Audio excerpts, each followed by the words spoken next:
Hey, gang, it is the week of Veterans Day holiday here in the United States, and we are celebrating and honoring our veterans here on Finding Better podcast. That flag right there is my dad's. I'm a huge supporter of the military. Steve Schwab is joining me. He is an amazing, amazing person.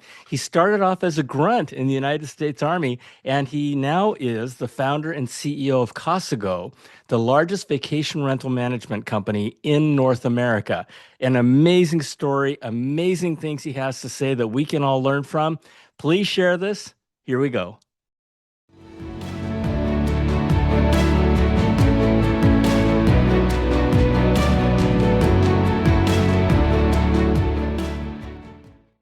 Hello, hello, hello, and welcome back to our Finding Better podcast. My name is John Suzuki, and I am your host.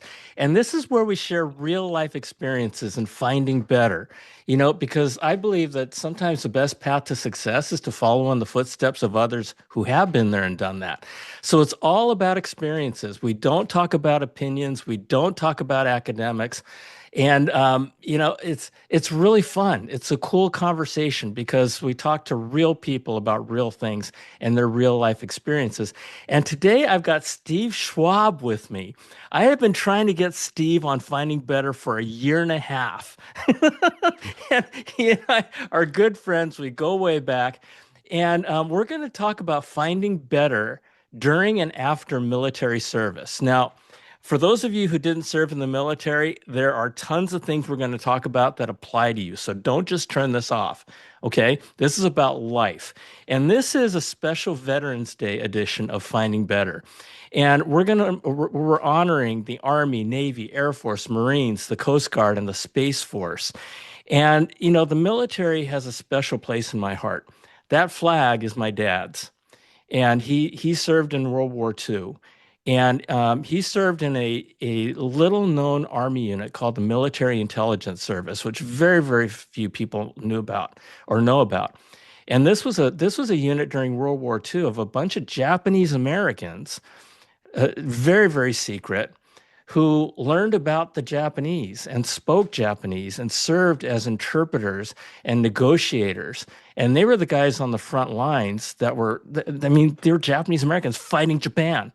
And Mm. um, and they were the only unit ever that required bodyguards because the U.S. Army didn't want them to be mistaken for the enemy. And a lot of times they were, and they were shot by the United States, by the Army who thought they were the enemy.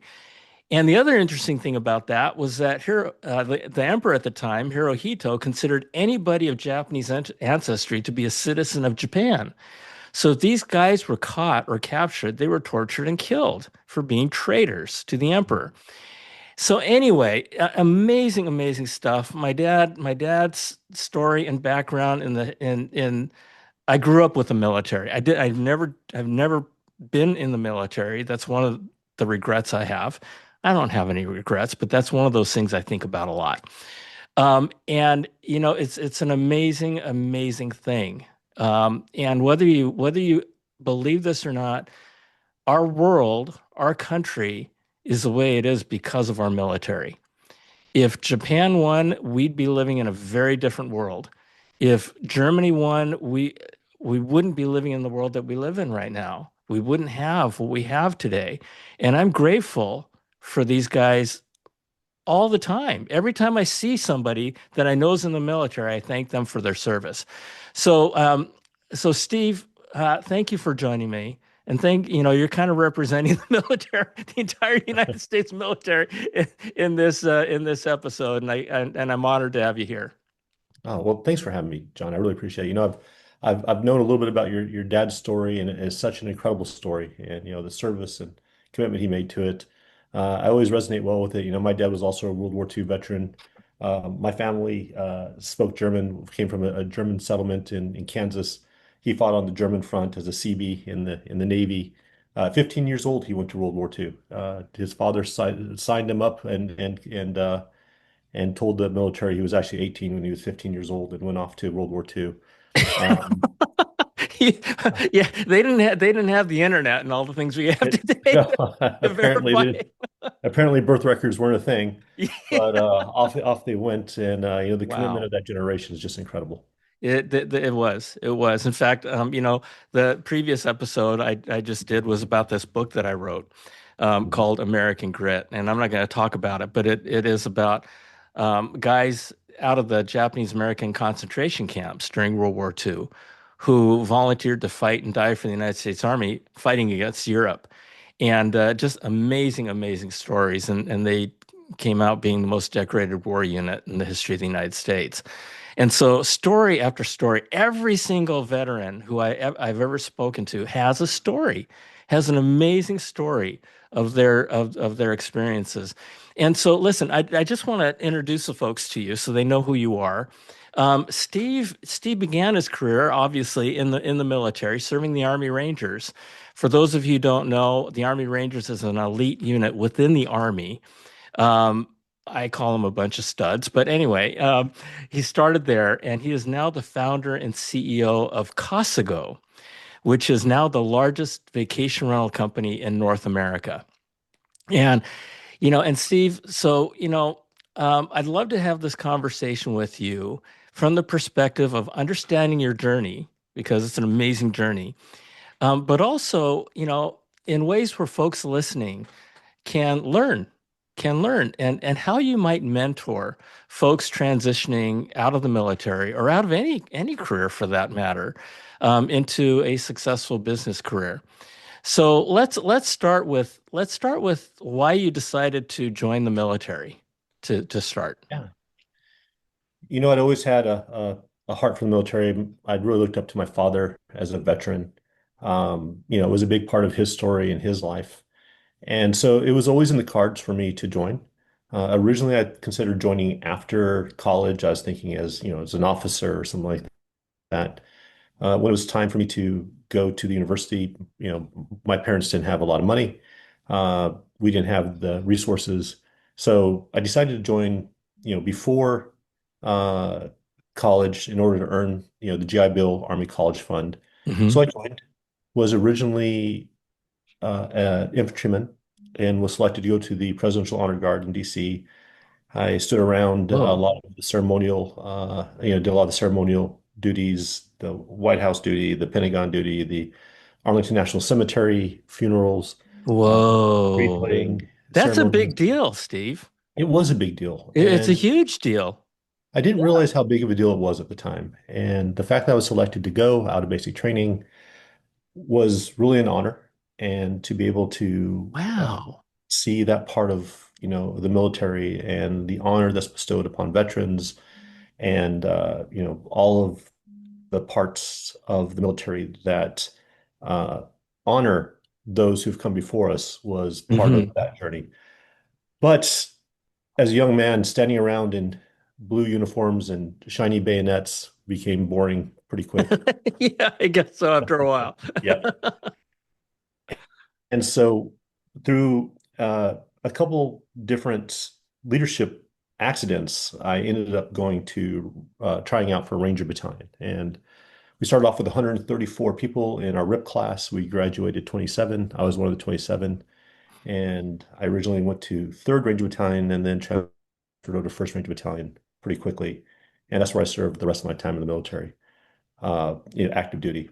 But, I'd always chosen and thought that I would go. I was just accelerated into it as an enlisted member of the Army.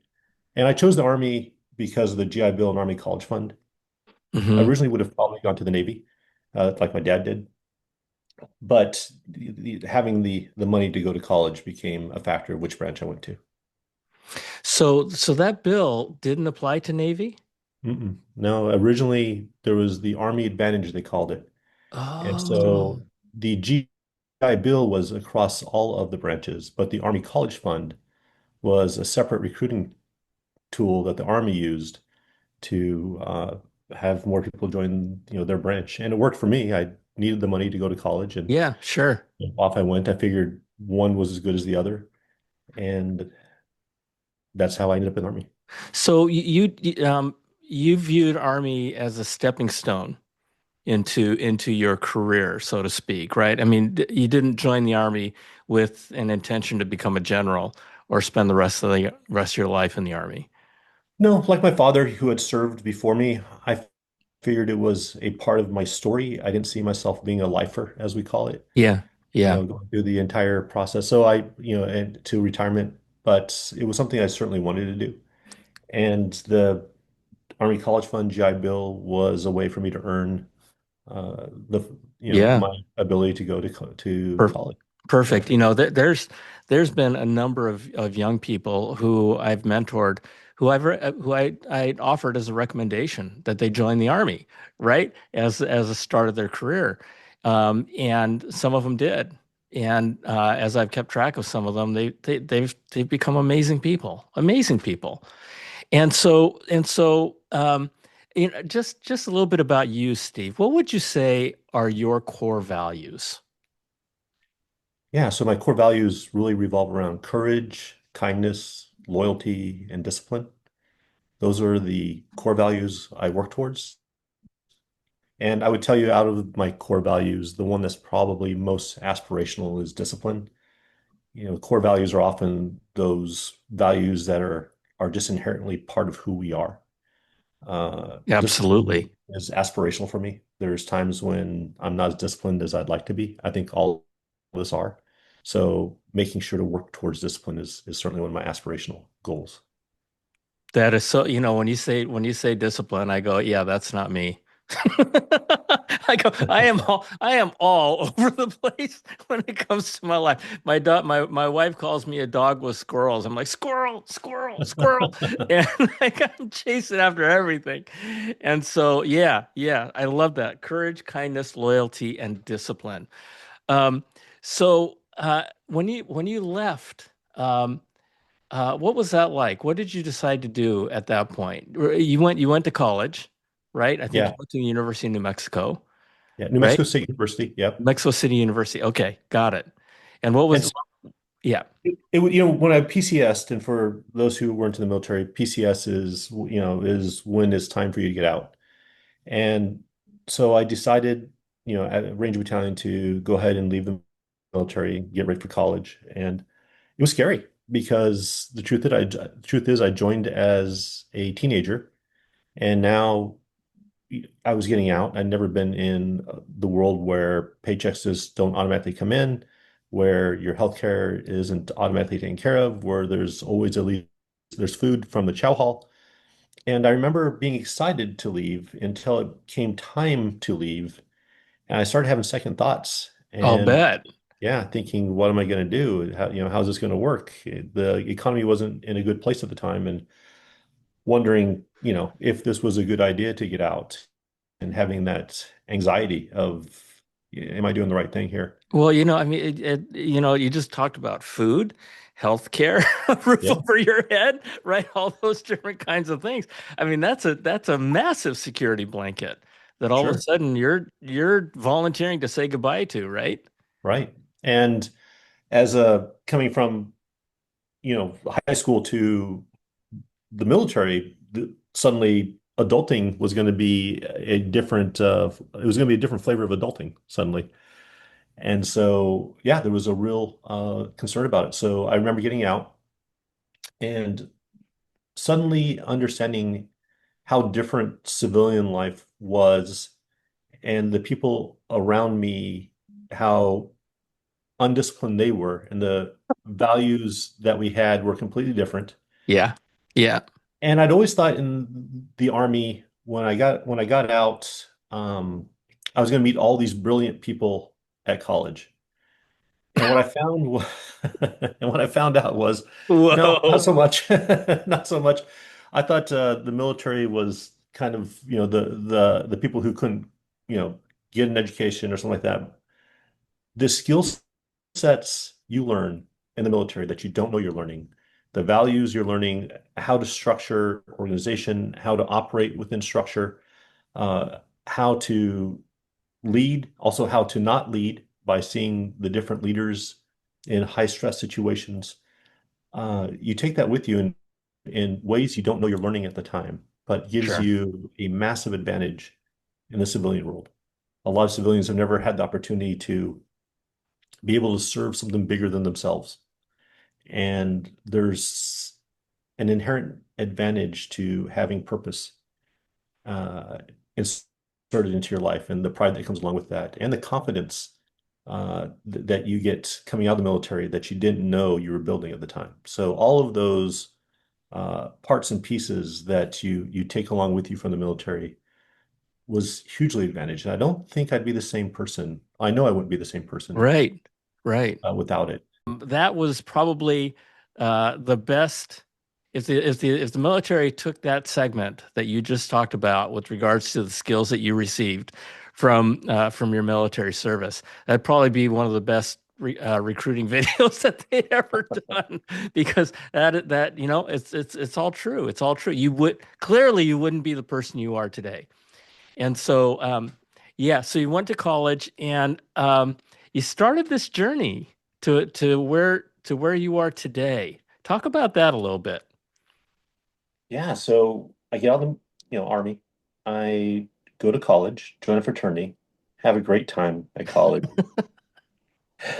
And I understand that And you were the president of your fraternity I as well. was, yeah, Yeah, leadership all the way. Yeah. I ascended to being in the fraternity president pretty quickly. And it was an amazing time with really good guys. And I learned a lot of lessons. I will say that at college, the most valuable lessons I learned was from leading other people who didn't have to follow me, unlike the military. In the military, you have appointed power, right? Appointed Yes. authority. And so within the structure, when you're appointed the authority, people have to follow you. In the fraternity, it was elected position, but it was earned authority. And you had to earn, the trust of the guys who were going to follow you to listen to you, what they had to say. You weren't paying them, you couldn't discipline them. Right. You had to convince them to come along with you.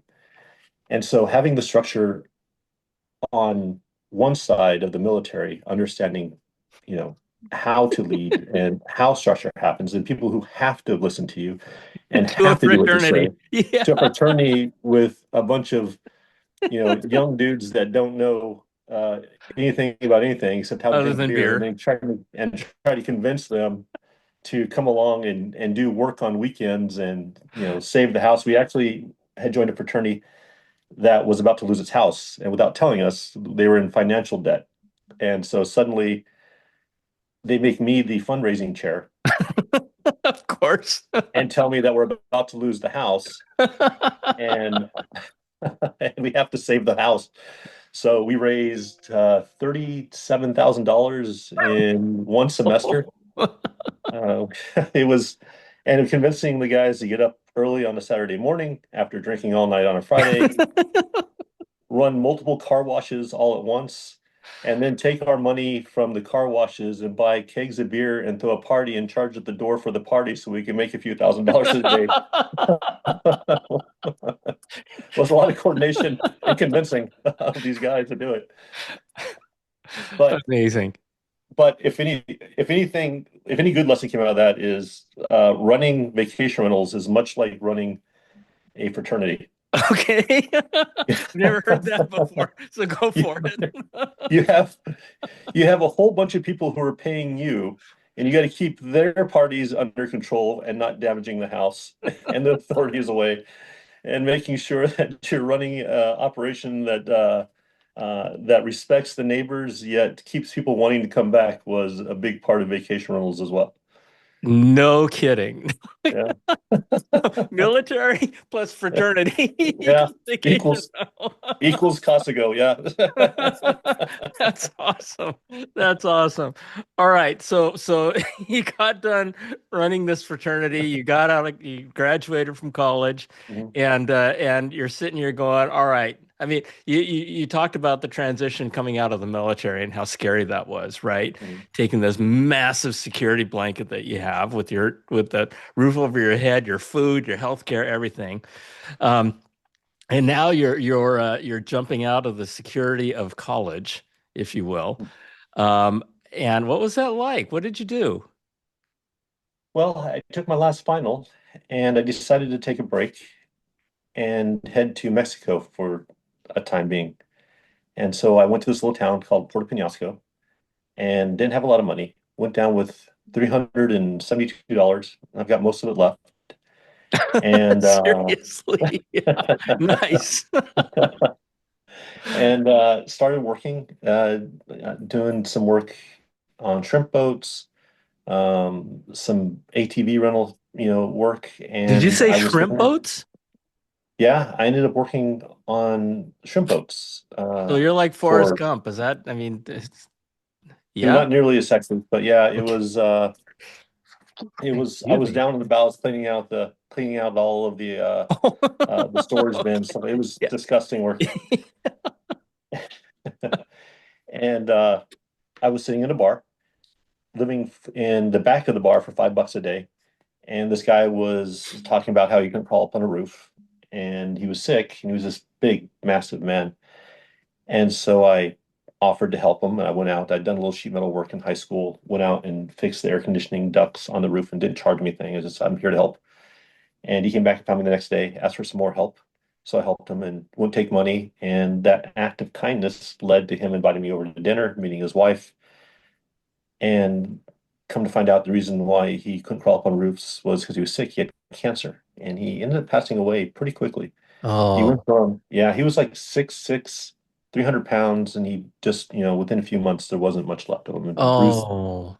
Bruce passed away, Uh, and I was still helping out with maintenance and here and there. And Cindy calls me up and said, Bruce thought you'd be pretty good at this. And I was like, Cindy, I really don't want to be a full-time maintenance guy. I'm just helping.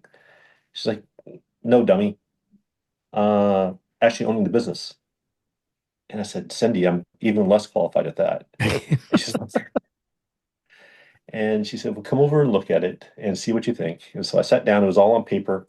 Um, you know, no software. Everything was a paper system. No accounting to speak of. I did the math. It looked like she made about $35,000 a year. And I was like, holy moly, I'll be rich. And so I took it on. And the one thing she told me was if you surround yourself with good people, you'll be successful. there you go. And talk about prolific words. Every bit of the success that I found has been by surrounding myself with good people who have skill sets that I don't and leading them, you know, with the best of my ability, human to human. And it's been the key from going from 16 properties to where we are today. So let's just real quick, surrounding yourself with amazing people. I've always believed in that, right? I mean, the great leaders surround themselves with people who are better than they are. Yeah. The opposite is a disaster, right? And it's the opposite that a lot of people don't think about is that when you surround yourself with really shitty people, or you surround yourself with people who aren't supportive, who aren't, who don't lift you. And this world is full of just junk people. They really Yeah. are. And one of the things I tell folks is that flip side of it, right? Look at the people that you're surrounding yourself with. Are they lifting you? Are they Mhm. the people that you want to be like when you grow up, right? And if they're not lifting you, if they're constantly, if you don't feel good around the people that you're with, find new people, Yeah. right? Your choice of who you bring into your social environment is every bit as important as the environment, your physical environment, your spiritual environment, the air you breathe, the food you put into your system, and the people that are around you are all either healthy or poisonous. And you have to decide, how you got to decide on each of those on how you're going to what you're going to put into your body, breathe into your lungs, and and into your mind. Steve, I've never heard that before, that people around you are either healthy or poisonous. Mhm. And what a great way to think about it, because what an easy way to assess, right? Mhm. I mean, you got two choices. When you look at the people around you, are they healthy for you or are they poisonous? Yeah. And some of those poisons, are slow killers, some are fast killers, right? You can see some of them will come after you quickly and it's really toxic at the moment and you can see it, it's easy to see. And some of it's like people who really enjoy their vices, alcohol, tobacco, whatever it might be. It may Yeah. feel good at the moment, but it's a slow killer, right? So, Yeah, absolutely. I have one, you might have heard me say this, but I have one cardinal rule in my life, and that is I never deal with unpleasant people. And, life is too short. And my whole 40-year career was in sales, and people would say, "How can you do that?" And I said, I can't not do that. Right. And, mhm. if I bring in toxic customers, guess who gets them? It's the support. It's the Yeah, support people. And life is too short. It's just way too short. And so surround yourself with cool people, folks. People who are going to lift you. And life not only gets better, it gets so much easier, yeah. when you have people who are lifting you. All right, so here you have this company making $35,000 a year. And so far, what I'm learning from Steve Schwab is that you're pretty damn scrappy, right? I mean, you may not have all the answers, but as life goes on, you figure them out. Yeah, confidence is built on a pile of small wins, right? It's You bet. it's evidence that you can do things. And when you start to look at like when you allow your children or your teammates or your people who you're leading to have small wins, it starts to build a pile of successes that they can look back on. And that's what builds confidence. And so the military having these wins in the military, being promoted in the military, having leadership wins in the military, being able to see really tough situations and you come out of them okay. Uh, that confidence of saying, I don't know what's coming down the line, but I'm going to be able to handle it. I'm going to be able to figure it out. I think that's a big part of entrepreneurship. I think that's a big part of how we were able to take Casago from where it was to where it is now. It also is in the DNA of a lot of the franchisees that we bring on. There's unknowns, and the confidence that we can figure it out along the way is a big part of how we lead. You know, you just said something, and you got these little snippets that I keep focusing on. Military, from the military to entrepreneurship, Mhm. right? I don't know. I have never thought of it that way. When I think of the military, I certainly don't think of entrepreneurship, right? When I think of military, I think of structure and I think of right ranking and all the ranks and all that kind of stuff. When I think of entrepreneurship, I think of none of that. Mhm. And yet, what you just said was that your military experience has given you a lot of the skills for entrepreneurship, starting with the confidence that you need. That's really cool. If people who go into entrepreneurship have a high risk for tolerance, have a high tolerance, high risk tolerance, Right. and to be in the military and join and understand that you have the risk of going into combat, that you may not know what happens, that there's inherent danger, of putting yourself in harm's way between uh, enemies of your country and your citizens back at home. There's a risk tolerance there. Being able to go into that environment and learn how to operate in it and be successful in it, I think gives you a training ground for entrepreneurship. You bet. You bet. What so not everybody listening has served in the military, right? Mhm. And so they don't have that foundation on which to build their careers. Um, and most of the people that you work with, my guess is aren't veterans, We right? actually have a lot of veterans in Casago and an unusual amount of Army Rangers by some chance. By coincidence, yeah. Yeah, But those folks who aren't veterans, and you have a bunch who aren't or yeah. weren't, um, uh, just in general, um, what do you what when people ask you, Steve, all right, so what's your secret sauce? What do I need to develop in order to um, kind of drive my career. What advice do you give them? I think one, having clarity about where you're Ah, going and who you are is important. You let's better talk. know, go uh ahead. Go Go ahead. ahead. No, But you better, who you are. mhm. Yeah, It's pretty making sure tough. you understand. It is, and it's scary to face yourself and be really honest about who you are to yourself, because we all want to live a life and reflect in the mirror who we want to be, not who we really are. And so having some deep conversations with yourself about where you're strong, where you're weak, um, you know, your fears, like what are you really afraid of?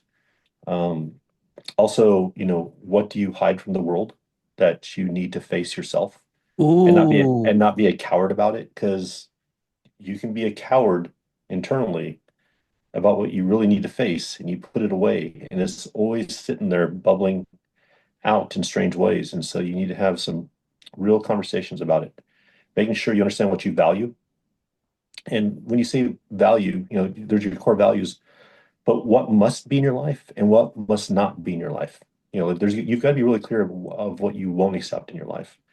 And then where do you want to go? And then be able to articulate that in a way that's coherent to your teammates. So the truth is, if you can't have that conversation with your teammates, you're not going to build a tribe that surrounds you that's aligned with you. And you're going to see a lot of churn if you don't. And you're going to see a lot of confusion in your team of where we're going and who we are if you're not clear about those things. I have watched you from your days at Rocky Point Yeah. to today as the founder and CEO of, like I said, the largest vacation rental company in North America.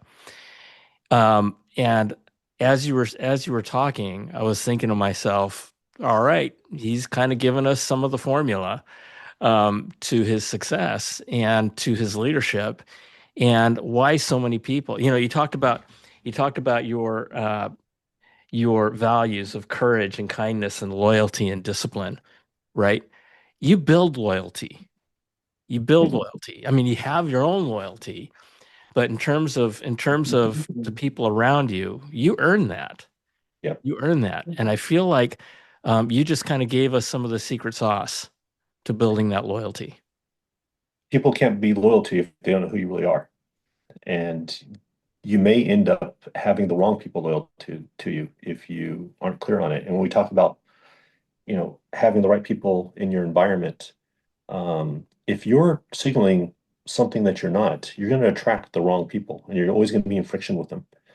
So it starts with finding the right people to surround yourself with, not just in skill set, but also, in values, in goals, in the way we treat others, uh, the social norms that we're going to accept amongst each other. It's a big part of how you build a lifelong relationship with the teammates that you have. We have 84 people that have been with Casago for more than 15 years, and some of those have been there as long as I've been there. Uh, And how many that's people do you have now? well, under with the Casa uh, merger. Yeah, Well, now it's sitting around 4,000. 4,000. But Okay, so you've built your own 30 of army. them. Yeah. Well, that's the separate, yeah, but and they're all new, and so my job with them has been to impart who I am and have honest conversations with our teammates. When I was picking a vice president of franchise operations, I talked to Alex about when I offered the job. It's like, before you take this job, let me tell you who I am. Let me have a conversation with you about where we're going. And then I want you to call Katrina and a few other people who have worked with me for the past 10 years or more. And I don't want you to tell me what they tell you, but I want you to have an honest conversation with them about me and what it's like to work for me, uh, completely aside from this, because I want to make sure that you understand exactly who you're coming to work for and exactly how it is to work with me, both strengths and weaknesses. And I think that was a big reason why. I think that's a big reason why she decided to take the job. But everybody who's coming over from the casa needs to have clarity about who's leading them.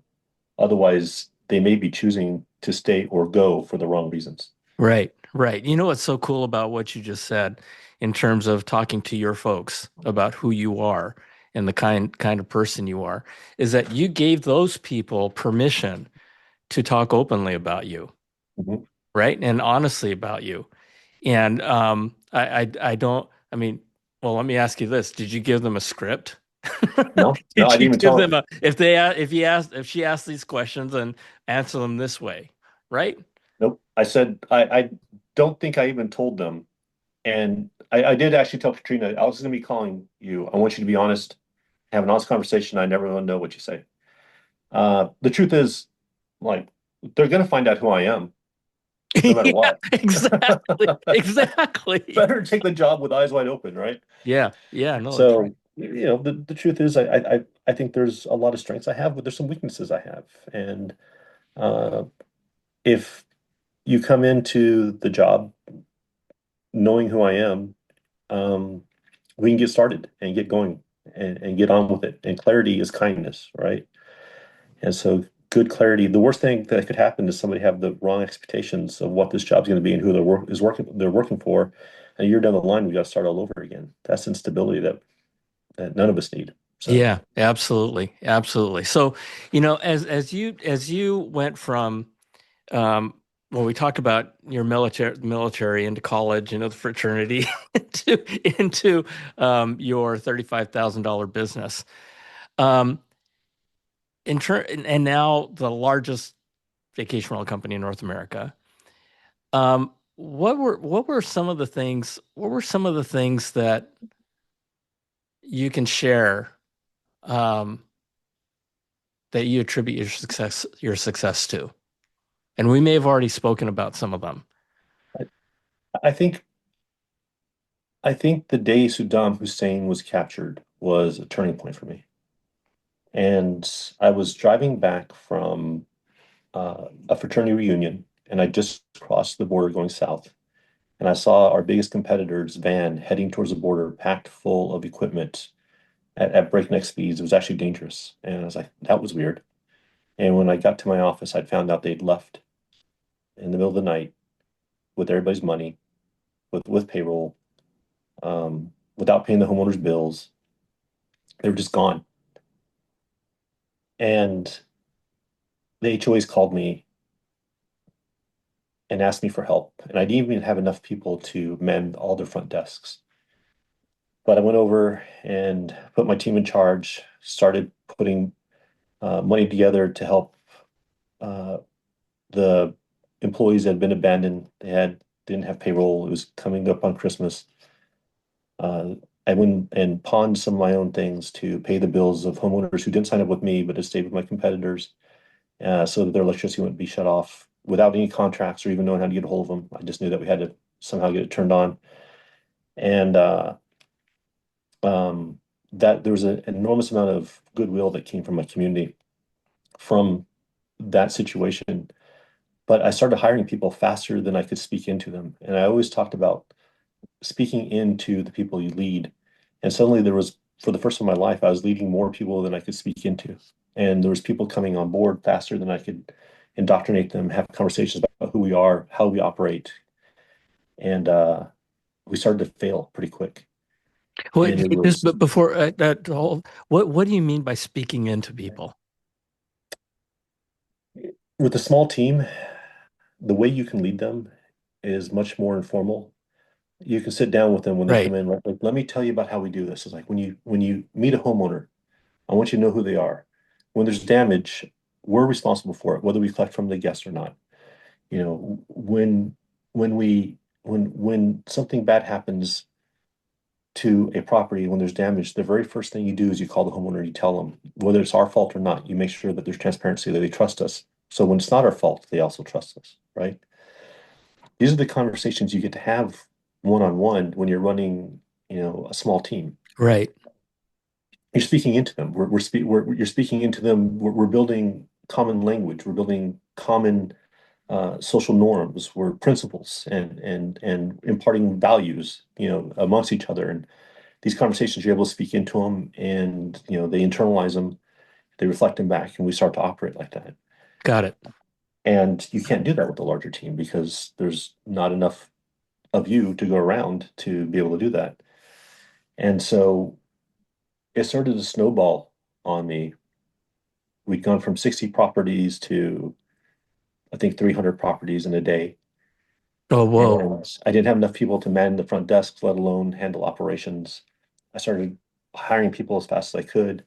They weren't aligned with us. I didn't have time to align them and teach them the Hmm. values. So we hired this guy, his name was Jesus, and one of my most loyal homeowners came in and just lit into me good. And she's like, "Hi, you guys are changing. You promised me that, you made promises and you're not delivering. And now that you're a big shot, you're changing your mind." I'm like, what are we talking about?" And she's like, Jesus told me that you guys don't pay for damages anymore. I was like, no, no, no, no. That there must be a misunderstanding. He's like, "That's what he told me. He's not, there was damage. He said you're not paying for it." It's like, there must be a language barrier. Let me find out what's going on. Went over to Jesus, found him like, "Hey, did you tell, this owner uh all these things?" It's like, "You're darn right I did." Like, what, why? "Well, that's not our fault they damaged it. It's their fault. Why should we have to pay for it? I'm protecting you, Steve." I'm like, "Whoa, no, no, no, let's have a conversation." It's not the way we lead. That's Yeah. not that's not the way the company works. You're actually hurting the company more than you're helping. Even though he had the best intentions, thinking, "Why should we have to pay for it?" He didn't understand the culture. He didn't understand the environment. He didn't understand the goals and the principles. And Right. so when we did that, so I remember going that night, getting a six-pack of beer and sitting on the beach by myself, thinking like, why can't I lead men in Ranger Battalion, young men with weapons in foreign countries, and I'm failing at a property management company in Mexico. Uh, That's a hell of a question. Yeah. yeah, and maybe I'm not qualified. Maybe I'm over my ski tips on this. And I was thinking a lot about, you know, why could I structure a small team, but I can structure a larger team? And the first thing that came to mind is I'd never led a team this size. I'd always led, squad size elements, platoon size elements. It was Hmm. never, suddenly we had a company sized element, Right. growing to a battalion sized element pretty quick. And so one, I realized, okay, I need to rethink about how I'm leading. And then I started thinking back to Ranger Battalion and the fraternity and different places where I found success. And the founders had put in these values and principles that we all talked about on a daily basis, or at least in the fraternity a weekly basis when we did our rituals. In Ranger Battalion, it was a daily basis with the Ranger Creed. And I'd realized I'd never sat down and formalized and written out um, any sort of credo or any sort of communications about how we should lead. So I sat down that night and I started writing out what at the time I called values, but they were actually principles now that I understand the difference between the two. Just guidelines of how to make decisions that honored our values and honored the direction I wanted us to head. And I put them into a little booklet and I gave them to Erica, who was in charge of the company. And I was like, "I want to give these to everybody. I want them to carry them with them, and I want us to talk about them every single day." And Erica said, "This is the stupidest idea I've ever seen in my entire life." She's like, "This is like a cult." She's like, "And by the way, what kind of egomaniac are you? You're actually going Yeah. to." Yeah. Okay. She's like, "You're going to make us carry around a little booklet with your picture in it and a letter from you, and then you're going to make us talk about it every single day." She's like, "This is nuts." I was like, "Will you please do it?" And she's like, "I'll do it." She complied. She's like, "But this is stupid." And we actually had people quit. We had people quit the first week just Wow. because of this, right? And about 5 or 6 months later, middle of summer, I come and sit down on our couch, and she goes, I need to tell you something." I'm like, "Uh-oh." What? Because that's how she starts off all bad news. "I need to tell you something." I'm like, "What is it? Did somebody get hurt? What's going on? Did a key member quit?" "No, no, no, no." "Did we lose a resort?" "No, no, no, no." "What is it? What's so bad?" She goes, "It's working." I go, Eric, what's working? What do you mean?" It's like, this stupid little book you have is working. I go, what do you mean? She's like, I'm walking downstairs and, it's been so hard to get people to make decisions around here. And I'm standing around the corner and I'm listening to two of the teammates behind the front desk talking about what to do with this homeowner. And they pull up the book and they're actually talking about it. And they call up the homeowner and they make a really great decision on their own without asking anybody. I'm like, well, that's great. She goes, now it's even worse. Like, what do you mean? She's like, I went to, Even worse. she goes, even worse. I went to a housekeeping meeting. I had all the housekeepers there. And we do your stupid little ritual. We get out, we read the book a little bit, we talk about it, we put it away, and then we get on to our work. And at the end of the meeting, I see some housekeepers standing over in the corner. I wonder what's going on. I walk over to them. They've all got your stupid little book open. And it's two new housekeepers, and it's a couple of our older housekeepers. And they're actually talking about the book and how to clean the properties and how we have responsibility to the guests and the homeowners and damages. And she's like, I hate it, but it's working and we need to do it more. And That's awesome. and that was the day she went from compliance to conviction. And I had somebody on my side in the organization who was seeing that it was working. But the truth is, having common principles and values that are clearly articulated and having conversations around them constantly allows for simple rules to be used making complex decisions outside the direct oversight of leadership. And when you do that and you start making great decisions, you start to build trust, not just with the leadership, but with your homeowners and your guests. And when that trust starts to happen, everything gets easier.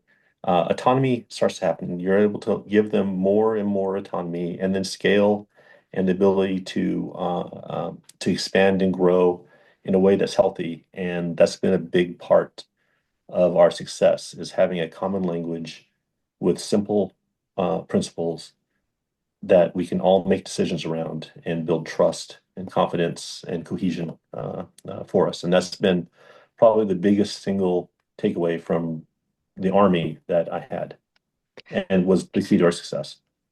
Something so simple, yet something so rarely done in business. And I can see how that was so powerful. And you still do it, right? Every Still day. do it. And I started my career with IBM way back in 1984. And back in those days, they had a consent decree with the federal government. And every year, salespeople, we had to sign this thing called the Business Conduct Guidelines. Same document, we had to sign it every single year and recertify that we read this thing. And it was the Business Conduct Guidelines on how we do business. And one of the things that it said from a sales standpoint is that if you ever disparage your competition, you will not only be fired, you could go to federal prison. And this was in those days. And those guidelines are still with me. Obviously I don't read them every day, but they're right here. Yeah. They're right here. And, I tell my teams, never, ever, ever disparage against your competition. It's just not something we do. Don't give them. Yeah, anyway, I'm not going to go into that. But the credo that you've come up with, and you said that one of the most important things in moving forward with your career is clarity. Um, Boy, what an amazing way to maintain clarity across an organization of 4,000 people, Yeah. right? And that scales. That scales. And that is amazing. Steve, I can go on talking with you for the next 3 hours, but we've already almost gone an hour, which is Oh, wow. amazing. One of the things we talked about before we got on was we talked about gratitude and the Mhm. power of gratitude. And I'd like you to share your perspective on the importance of gratitude and what that means to you. Yeah, there's a lot of veterans coming out of the military who are dealing with trauma, with grief, with depression. Um, One of the practices that I've found to be really powerful is gratitude. And it's impossible to be grateful at the exact same moment of being depressed.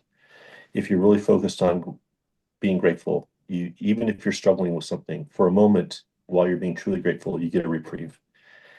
and building your mind and your neural pathways in a way that you strengthen your grateful muscles.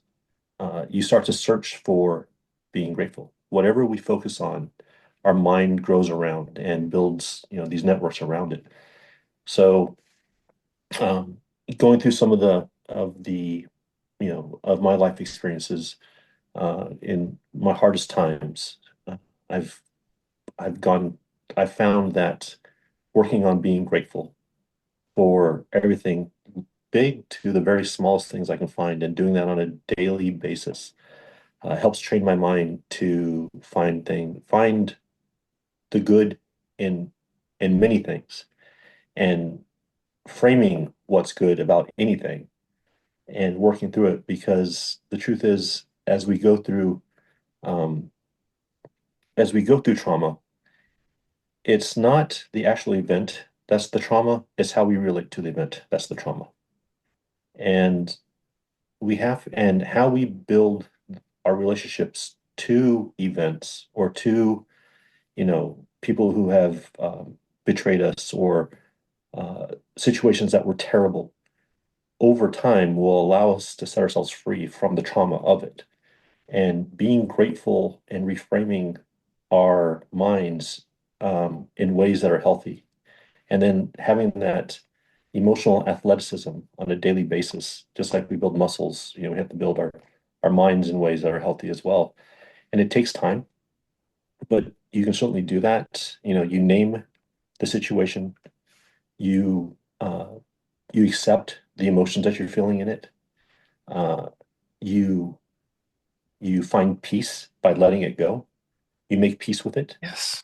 Yes. Instead of trying to find happiness, you try to find peace because you can obtain peace. You always have to chase happiness. So don't chase the happiness. You obtain the peace. And then and that doesn't mean that's not going to come back. Every time it comes back, you say, I've already let that go. I've made peace with it. I don't like it. I'm not saying that the people that were in that or the situation was a good situation, but I've made peace with it.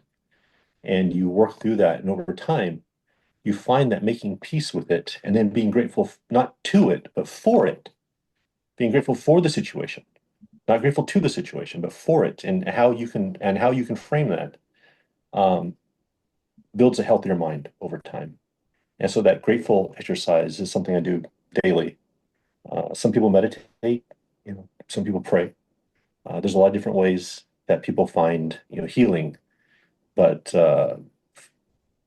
being grateful and gratitude has been certainly a something I've used along my journey to help me along. So That is that is so, so powerful, living a life with gratitude.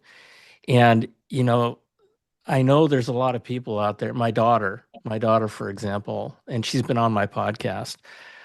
She has an eating disorder, a form of bulimia. And there was a time several years ago where I was talking to her about gratitude. And she told me, she says, Dad, she says, I can't get there. I'm not there yet. I said, well, why not? She goes, because I don't deserve to be grateful. And it just broke my heart. yeah, And and gratitude and so everybody has different backgrounds, experiences. But you know what you said, Steve, is that it's a muscle. It's like a muscle. You start small and you just keep working it. Start off with, wow, I'm grateful for waking up this morning. If you want to be grateful for something, be grateful for your toilet. I promise you that when you don't have your toilet, you're going to wish you had your toilet. And the next time yeah, you see a toilet, yeah, you're going to be grateful for that toilet, right? yeah. I mean, start small. But yeah, I mean, I I've, love I've, when I do my grateful exercises, I try to never repeat, and I try to find the smallest things I can possibly find that you would not normally be grateful for. The other day, doing the exercises, I was sitting on my back porch. Uh, I saw bees flying around my tree, and I knew that that tree makes these beautiful flowers. I'm grateful for these bees flying around. Eventually, around yeah, here. yeah. I'm grateful I live in a home that has, foliage and beautiful plants. I'm grateful that I can sit here, that I was able to have the money to make my mortgage payment that I get to sit here. You can think of a million reasons to be Everything. grateful. Yeah. And the more you do it, the more your mind searches for it. As you do this over and over, you're building the neural pathways and the clusters that your mind starts to open up and use those more often, just like pathways, as you walk through grass, it builds these pathways. Your mind goes to it more and more often, and pretty soon you're living a life in which you're framing it in a positive way instead of the negativity that we often build. And it's been a game changer for me. Steve, we're going to wrap this up. Um, one of the things that I wanted to get to is what are your secrets to success? And I feel like you've given us a whole lot of them. Um, I hope that the folks who are listening will take a lot of the things that you've said to heart, um, and rewind this video, rewind this episode, and listen to it again. Because, like I said, you and I can talk for hours, hours and hours. But you've given us so many wonderful things to think about, and I'm grateful for you joining me on the show. Close us out. What do you what if, opportunity to off the top of your head leave us with the closing comment. Oh, that's an open thought. Well, Yeah, well, this whole thing has been open, no, Steve. no, there's not. Oh, quick, think of something fast. Think of something Yeah, fast. yeah, that's Um, right. I would tell you that, it being the Veterans Day, episode, I'd like to thank all the veterans that have served. Be grateful for them, grateful for the life that they've been able to afford us, the fact that we can have dissent against our own country, the fact that we get to question it, which we should. The fact that we're able to have open dialogue is all a result of the men and women who have served before and who have put their own lives at risk and sometimes have given their lives. Those Yep. people like your father who made commitments in a hard time to make a commitment. With the Japanese being treated the way they did, it could have been justified to say, why would I fight for a country Yeah. that's putting my family, into a place where they don't want to be and taking away their freedoms in many ways. It was certainly an argument to be made for that, but yet here these selfless people were who have served, and grateful to all of them. Grateful to the veterans of my own organization. Joseph Wyatt, John Spizo, Joe Molo, John Kostenberg. There's a lot and so many more. Thank you to all the veterans that are out there, and I think that would probably be my closing statement for the Veterans Day is to please, if you know a veteran, honor them, um, with more than just a thanks and a handshake. Have a conversation with them, see where they're at, especially the veterans that have come out of the past couple decades. They've been through a lot. They deserve a little bit of attention and kindness, and make sure and check on them, make sure they're okay. Yeah. Um, I'm tearing up. Thank you. Thank you for that. That was I always ask that question of my guests to close us out. And Uh, that was the best close I've ever had on this show. So, Steve, oh my gosh, thank you again for joining us. A lot of people are interested in you, not only from a personal standpoint, but from a business standpoint. And I feel like I've gotten to know you better from this opportunity of talking with you. So, thank you for joining us. Someday I'd love to have you back. Like I said, we can talk for hours, Yeah. and you bring so much to the table. Not only from experience, but from heart. From heart. I've been in tech for 40 years, over 40 years. And, over the last 40 years, we've had multiple generations of technology from PCs to the internet to mobile computing and so forth and so on. And over the years, we've gotten smarter. Mhm. But at the same time, I've created this a little saying that says, "We've gotten so smart, we've forgotten our heart." Mhm. And, bringing heart back is part of the reason why I'm doing this whole podcast, right? And you live and exemplify heart, my gosh, all over the place. So thank you again for joining us, folks. And Steve, if they want to get to know, if they want to learn more about you, want to learn more about Casago, what can they do? Where can they go? Yeah, so I'm pretty active on LinkedIn. Always feel free to Okay. reach out to me on LinkedIn. Casago, the website, you could always, make sure if you'd like to have a conversation, I'm always around. On a good way to find me is on LinkedIn. Message me. Happy to talk to you there. There's just so much information out there. Always happy to speak to whoever. Yeah, if you Google Steve Schwab, you'll get all kinds of Yeah, I mean, it's just a boom, just like yeah. There's a information. lot out there. Yeah. All right, Steve. So with that, thank you, Steve. I love you. God bless you. Thank you for joining me. Veterans out there, thank you again for your service. Everybody out there, honor a vet, right? It's Veterans Day. And I love you. God bless you. Thank you for joining us. Subscribe, share this, and we'll see you next time. Okay, bye. Thanks for having me on, John.